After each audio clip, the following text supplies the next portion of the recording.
At LHTC Broadband, we're proud to provide the communication services you need to get the most from today's technology. We're your local choice for TV, phone, and internet. We offer high-quality cable TV service with HD, multi-room DVR, on-demand, and watch TV everywhere. Plus unlimited calling, and our internet is faster than ever with speeds up to 1 gigabyte. With no contracts and local customer service, switching has never been easier. Call today, 724-593-2411, or visit lhtcbroadband.com. St. Vincent College prepares students to succeed through rigorous academics, service to the local and global communities, and by gaining a deeper understanding of the world around us. St. Vincent students become leaders in their professions while enjoying lives of meaning and purpose. 98% of recent graduates were employed or furthering their education within 1 year of graduating. Discover more about this tradition of academic excellence, student success, and why attending St. Vincent College can transform your future at stvincent.edu. Greetings, Westmoreland County. My name is Jessica Petrovich, and I am your Westmoreland Heritage Director and host of Heritage Happenings here on 97.3 and 98.7 Jack FM and online at the station's websites, sponsored by St. Vincent College. Heritage Happenings is also available as a podcast on all of your favorite streaming services. Please check out Westmoreland Heritage at westmorelandheritage.org and on Facebook, Twitter, and Instagram for updates on cultural and historical events throughout Westmoreland County. On today's show, we will be talking to the Norwin Historical Society about their upcoming virtual holiday house tour and their beautiful new home in Irwin, and then the Sisters of Charity of Seton Hill Archives and their 150th anniversary, plus their historical preservation efforts. And then we will have a special segment from Saint Vincent College, our sponsor, at the end of our show. Our first guests from the Norwin Historical Society, we have Geraldine DeFelice, Sharon Lunn, and Carl Huger all on call with us this morning. They are going to share all the information with us about their upcoming virtual holiday house tour and watch party, and then we will hear about their gorgeous new facilities in downtown Irwin. Geraldine, Sharon, and Carl, thank you all so much for being here today. You're welcome. Okay, so first, the Historical Society's big event of the year, which is actually celebrating its 25th anniversary, is the Holiday House Tour. So if you could tell us all about the plans for this year's virtual event and then the exciting in-person watch party you all have planned. This year is our 25th anniversary for our Holiday House Tour. And it's normally, the tour has been very well attended and well received. So, but given the situation this year, it will be a virtual tour. And then Sharon knows a lot about the virtual tour and is heading that up. Yes, the virtual tour will be available to people who subscribe on December 5th and 6th. They can view it at their leisure from their homes. And we also are offering a watch party at Greenhouse Winery, which will include a small supper and the viewing of the video. That would take place on Sunday, December 6th from 5 to 8 o'clock. People can sign up for these either tour from our website, or we have an agreement with Norwin Library as well as the Chamber of Commerce to take walk-in people who would like to sign up and pay for their tour in that respect. On our website, we also have the ability to print out a form, and new this year, we can take credit cards for payments, so that makes it very convenient for anyone who wishes to subscribe. And Sharon, what is the website, the actual address for the website? It is norwinhistoricalsociety.org. Excellent. And do you have information for ticket pricing? Is there any kind of deals going on or differences if you want to go to the in-person watch party versus just the view on your own time? Yes, we're asking for a $12 donation for the virtual tour at your convenience. And then the watch party is $20, but that does include wine sampling, a light dinner, and the tour. if anybody wants to, socialize or get together. But it'll protocol, CDC protocol be followed, so it should be safe. Right now, there's it's to be well spaced out, and so that's $20, and then the virtual tour is $12, and the tickets can be obtained online at the library, at the Norwin Public Library, or the Norwin Chamber of Commerce on Main Street in Irwin. And also, we do have, beside the tour, or along with the tour, we have some fabulous baskets available. We have a spa package from the Spa at Aspeak. Ooh. We have another wonderful basket put together with including wine at the winery, and then we have a huge basket with some great things from the businesses in downtown Irwin. Oh, that's lovely. Some decor, a lot of various items, but so people can feel free to take a chance on winning that. I know there's like a $150 facial package in the spa package. I think we all need something relaxing like this right now. For sure. That's worth, the whole basket's worth about $335. And there's an opportunity to win something. And those baskets, can you purchase chances online? Is that an in-person option? Well, yes, and actually we have ladies' night here in Irwin on Thursday evening, and we plan on being open and having people come in to take chances on the baskets as well as signing up for the tour. And you can also purchase tickets from the website. Once again, if you're buying a tour, it gives you the option if you want to add an extra donation that you can have a chance at one of these fabulous excellent. Baskets. Good. Well, even though it may look a little different, it is certainly worth celebrating this 25-year milestone, and I hope that our listeners will join you, especially for this amazing in-person watch party. And $20, oh my gosh, you could buy like 3 gumballs with that. So that is just, you can't beat that price. Well, also, Jessica, when we have lemons, we have to make lemonade. But, yes. This year with the virtual tour, anyone that wants to participate by viewing that, it's kind of a little treat as far as not having to drive at night, not having to park. Mm-hmm. It's kind of convenient in that aspect. Absolutely. You can view it by yourself or with your friends. But so there's some benefits to the virtual tour this year in that regard. That sounds like some delicious lemonade, Geraldine. That is so true. And speaking of the in-person aspects of going places, and if you're in downtown Irwin and you want to buy your tickets in person at the library or the Chamber of Commerce, the Norwin Historical Society has recently moved into a new space. So I have not been there. I've only seen pictures, but those themselves are just amazing. The new building seems perfect. Can you all share the exciting news about your move and tell us about your new location? Well, good morning, Jessica. And hi, Carl. Thank you for having the Norwin Historical Society on your radio program this morning. Absolutely. A couple of things. We are very excited about our new place, our new history center.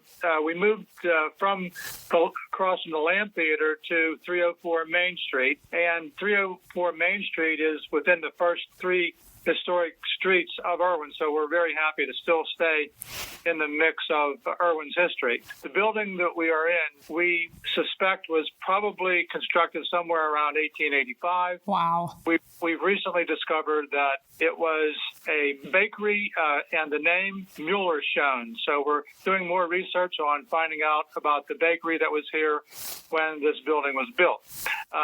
Since the Mueller's shown bakery has been here It has also morphed into a jewelry shop over the years, Jacobicians, Eggers, and most recently, the Valmax jewelry store. So we're very happy with the effort that we put forth so far to make the center as historically minded as possible. A little bit about how we can accommodate people. Right now, we're not ready to have open hours, but we are working on how that's going to eventually work out for us. Mm-hmm. Right now, we can accommodate people if they call and schedule them to come in, and we are also open on all major Irwin Street events. So that's as far as we've gotten with that now. But also, just very quickly, a little promo for us. Although the pandemic has caused us a lot of consternation, we're going with the virtual house tour this year. We do hope next year to resume our annual Memorial Day ceremony with our Military Honor Guard, our Antiques on Main, our house tour, and we are available for talks if anyone wants to contact us and learn a little bit about Irwin history. But again, thank you for giving us the time to inform everyone about our new Norwin Historical Society Center in Irwin. Oh, of course, and Sharon had mentioned earlier, so by the time this show airs, you will have missed Ladies' Night, unfortunately, but downtown Irwin is always having just these incredible events. So please, listeners, if you are in downtown Irwin, make sure to make a stop at the Historical Society in their wonderful new building. Again, that's 304 Main Street. And then Carl just shared kind of a hopeful preview of 2021. The Historical Society has a beautiful Memorial Day celebration and also their Antiques on Main event. And a final question here, we have about a minute left. If anyone is interested in volunteering for the Norwin Historical Society, who should they contact? How would they go about doing that? Okay, they can contact us by email at info@norwinhistoricalsociety.org. And that address is our website address, but just add info@norwinhistoricalsociety.org. And then also our phone number. If anyone has questions regarding the virtual tour, the watch party, or volunteering, or any questions at all, they may call 724-309-1161. Excellent. Oh my gosh. Again, well, so much good going on.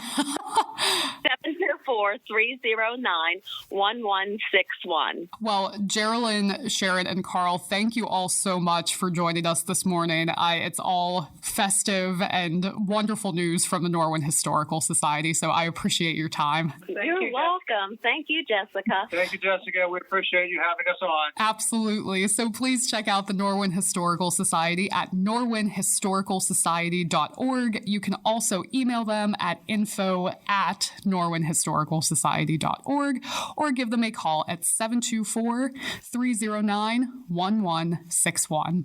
This is Heritage Happenings, the show with the latest information on Westmoreland County cultural and historical events and organizations. I'm Jessica Petrovich. Thanks to our sponsor, Saint Vincent College, for supporting our show today. Our next guest, Casey Bowser, the head archivist at Sisters of Charity of Seton Hill Archives, is joining us on call to share about the Sisters' 150th anniversary, her recently published book, and all of the amazing preservation work the Sisters are currently working on. Casey, thank you so much for being on call with us today. Thank you so much for having me, Jessica. Well, I am just elated to talk to you. I have been wanting to talk about the Sisters of Charity for so long. So my first question for you, the Sisters of Charity are celebrating currently their 150th year anniversary. I know plans have had to change, unfortunately, in terms of in-person celebrations, but can you share anything special that has been planned or has already happened to mark this incredible milestone? Absolutely. So in August, we were supposed to begin the celebration for our 150th anniversary. The Sisters were founded in August of 1870 in Altoona, Pennsylvania, originally. And so we were to begin celebrations at that time. However, of course, due to COVID, that wasn't possible. But our hope is that in 2021, we are planning to unveil our new Pennsylvania Historic Marker, which was awarded to us by the PHMC this past year. It will highlight the contributions of the Sisters of Charity of Seton Hill to the state of Pennsylvania and will be placed somewhere on or near the Seton Hill campus. So it will really be the perfect moment for the larger community to recognize the great work of over 1,000 sisters who have come and gone. And of course, due to COVID, those details are to come, but our hope is that in 2021, we can have a socially distanced gathering and unveil that marker for the community. Well, that's so exciting. And I remember, Casey, when we first met and you told me a little bit of the history of the Sisters of Charity and how it started in Altoona. And then this is an off-the-cuff question, but I just think it's so beautiful. Can you share that story about how the one sister was traveling by train and noticed the grounds that are now Seton Hill, and how that origin story came to be? Yeah, absolutely. So really the story begins with 6 sisters who came to Altoona in 1870. They came to Altoona with the intention of both starting a school and founding a religious community of Sisters of Charity. So they settled in Altoona. But by 1880, they had already grown so large with so many new sisters that they outgrew their convent. And so they needed a new permanent home. And Mother Aloysia Lowe, who was the superior, the head sister of the community, was riding on the train looking for a property. And she, of course, the train goes right through Greensburg. And she saw this beautiful property on the hill. And she, it sounds strange to say, but she coveted that property. She really wanted that property, which of course what you now know as Seton Hill. So in 1882, the sisters were able to purchase that property, and really have grown exponentially. And as I just mentioned, from just 6 sisters to well over 1,000 sisters who have come and gone in the community and have dedicated their lives to serving others. And our book, which I know you wanted to ask me about, our book, which came out in 2019, it was published by Arcadia Publishing. We review many of those amazing accomplishments, both the big and the small, in our book. And so we really cover, again, the founding from 1870 up until about the 1970s, so not quite the full history, but we do get into that history, and we talk about the founding of Seton Hill University, which the sisters founded, as well as the many healthcare facilities the sisters also founded, Pittsburgh Hospital, Roselia Foundling and Maternity Hospital, and then, of course, an untold number of social service programs. This kind of pioneering spirit that the sisters have and have always had culminated in 1960 when they had a mission in Korea. They went to Korea, and we now have over 200 sisters in Korea who are working in education and healthcare. They have now expanded to China and Ecuador as well. So the work of the sisters has continued all these 150 years, and I'm so happy to be in the archives and to share it with everybody. It's such a wonderful, wonderful history. And Casey, the book is just incredibly comprehensive, and I've had the pleasure of being able to look through it. The images and pictures that the sisters have just saved and archived so meticulously over the years. During your process for writing it, did you stumble across any surprises? Was there anything that really struck you as unusual or special in your research for this book? Well, it was a challenge to work on this book. It was a pleasure, but it was also a challenge because the way that this was, it was, we had to narrow down our collection. We have over 15,000 photos that we had to narrow down a select number to really characterize and visualize the history for people. So the first challenge for us was to outline that history. What is it? What are the important, highlights? And what are the stories we want to tell? But then also find representative images for each of those stories. I think I certainly learned a lot along the way. I've been with the sisters just a few years. It was definitely a learning experience. Yes. But I think that, the real challenge was finding these images to represent all of their good work. And it is as comprehensive as we can be, but, we can't get to every story. And that's kind of the part that gets to me, Yeah. I wish we could tell all the stories, but we can't. But that's what we have the archives for, is that we hold those stories there. But, I think one of the great things that I've discovered in my work with the Sisters of Charity is they were among the most educated women in the late 19th and early 20th century. And it's astounding to me that they, supported their sisters in receiving, higher education and going for their degrees, and then them, sharing that legacy, that education with others. And so whether they were working in schools, whether they were putting it to good use in healthcare and helping the sick and the poor, whether it was, in the local parish, it really runs the gamut. And so it's really astounding that the sisters have been able to do all that they were doing. And they were really, at the forefront of every kind of field, every kind of field in this country: education, as I mentioned, healthcare, higher education, social service, and then into the 60s and the 70s, they were working for racial, on race relations, and they were working on equality, and they were working on so many important issues. And, I wish we could have gotten to all of them, but it's so hard to do in such a limited amount of time and space. Editing is the hardest part of that writing process. And Casey, how can any of our listeners pick up a copy of this book? Are they available online, in person? What's the process? Yeah, absolutely. So the book retails for $21.99, and it can be purchased on Amazon. It can be purchased in local Barnes & Noble's bookstores, as well as barnesandnoble.com. And then you can also purchase it directly from the Sisters of Charity. So give us a call. We can get you a copy locally, either, hand deliver it or socially distance deliver it to you, or we can mail it to somebody. And actually, if you purchase it directly through the Sisters of Charity, more of the profits will actually go right back to the Sisters' missions. So we do have some active missions.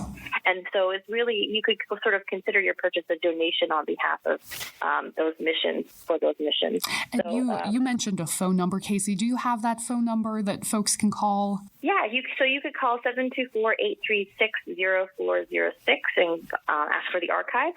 And then also my email is cbowser@scsh.org. And you could certainly reach out anytime, and we could get a book or several books to you if you'd like. Perfect. Okay, so my last question for you in the couple of minutes we have left. I have been fortunate enough back in the day to visit your archives in person, and I have visited many archives through this job, and I have to say the Sisters of Charity archives are the most impressively and meticulously organized records and artifacts I have ever seen. I mean, it is immaculately organized. So Casey, can you just briefly talk about the sisters' dedication to preserving their history and then how that is continuing today? Absolutely. So the sisters, they can do anything. Really, yes. It's astounding.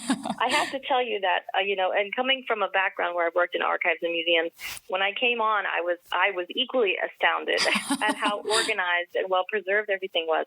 The sisters have been, great keepers. First off, they love, they recognize the value in their history, and they value that legacy that the sisters who have come before. So the community has been host to several sister historians. And Sister Electa Boyle was the first sister archivist, and she began recording the congregational history very early on and founded both the college archive and the congregational archive in the 1950s. So back to the 1950s, they were already thinking about how to organize this as an archive. And they've always had at least one designated sister archivist since that time. And I'm the first lay archivist that they've had, and now it's my duty to carry it on, to carry on that preservation and the organization that they've maintained all these years. And so my hope is that I can share with others how the sisters have lived a life of service, hopefully inspire people with that life of service that they've lived. And I always joke with the sisters that they have taken a vow of humility, but I have not. So I can shout from the rooftop that all of their amazing accomplishments And that's really sort of my goal, is that I want people to know that we're here. I want them to know more about their history. The sisters are very humble, but really the things they've done are amazing. So we have a Facebook page. We write blogs. We've got active digitization projects going on. And one thing we do have coming up is in the winter issue of Western Pennsylvania History magazine, which is published by the Heinz History Center, we will have a feature on Sister Cyril Aaron and her work in the Hill District. She did some amazing social service programs in the Hill District of Pittsburgh. And so that's something really exciting to reach a wider audience for us. But although the sisters are aging, I'm so happy to share that their history is alive and well, and that their good work still continues. Oh, and so that's really been part of what my goal has been, and I hope the sisters are happy with it. And I mean, you have just put this all so beautifully, Casey, and I wish we could talk for hours about this, but unfortunately we are out of time. Thank you so much for your time this morning and all of your amazing work that continues to this day. Thank you so much, Jessica. Please check out the Sisters of Charity of Seton Hill Archives. You can find them through the Sisters of Charity website. If you search archives, you can also find them on their Facebook page or give them a call at 724-836-0406. This is Heritage Happenings, the show with the latest information on Westmoreland County cultural and historical events and organizations. I'm Jessica Petrovich. Thanks to our sponsor, Saint Vincent College, for supporting our show today.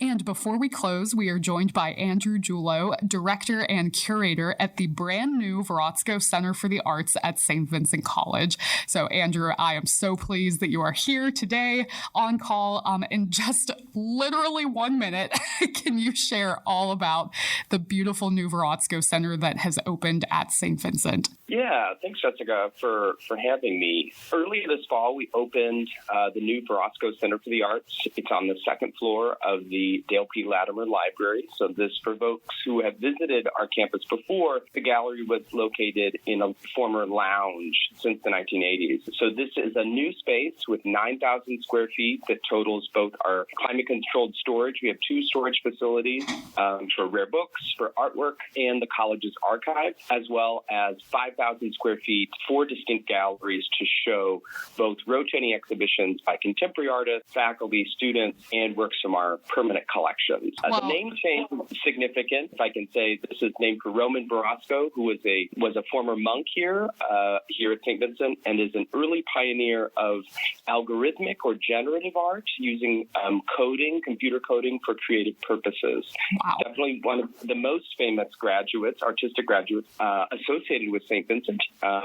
And his archive, his collection of work is being transferred here. And so our first, one of our first inaugural shows is an exhibition mounted in Minneapolis at Minneapolis College of Art and Design called Roman Verostko and the Cloud of Unknowing. And while we can't, unfortunately, welcome folks to the center right now, I'm encouraging folks to visit our website, which is Verostko, Verostko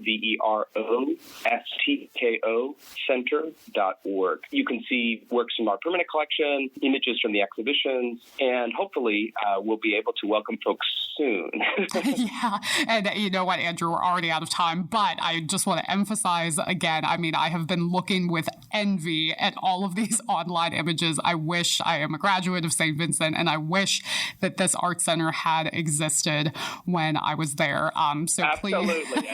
Please check out verostkocenter.org, and you can find all of the gorgeous images that you hopefully sometime soon will be able to see in person. So, Andrew, thank you so much for joining us this morning. This is Heritage Happenings, the show with the latest information on Westmoreland County cultural and historical events and organizations. I'm Jessica Petrovich. Thanks to our sponsor, Saint Vincent College, for supporting our show today. That is all we have time for. Be sure to stay safe and healthy. Take some time to visit and enjoy our Westmoreland County cultural and historic sites and events. And of course, be sure to check out Saint Vincent College and especially the Verostko Center for the Arts. Follow Westmoreland Heritage on Facebook, Twitter, and Instagram, and check out all of our information on westmorelandheritage.org. This has been Jessica Petrovich, your Westmoreland Heritage Director and host for Heritage Happenings on 97.3 and 98.7 Jack FM, and online at the station's websites, sponsored by St. Vincent College. Heritage Happenings is also available as a podcast on all of your favorite streaming services. I hope that you have enjoyed today's show. Until next time. Saint Vincent College prepares students to succeed through rigorous academics, service to the local and global communities, and by gaining a deeper understanding of the world around us. Saint Vincent students become leaders in their professions while enjoying lives of meaning and purpose. 98% of recent graduates were employed or furthering their education within 1 year of graduating. Discover more about this tradition of academic excellence, student success, and why attending Saint Vincent College can transform your future at stvincent.edu. At LHTC Broadband, we're proud to provide the communication services you need to get the most from today's technology. We're your local choice for TV, phone, and internet. We offer high-quality cable TV service with HD, multi-room DVR, on-demand, and watch TV everywhere. Plus unlimited calling, and our internet is faster than ever with speeds up to 1 gigabyte. With no contracts and local customer service, switching has never been easier. Call today, 724-593-2411, or visit lhtcbroadband.com.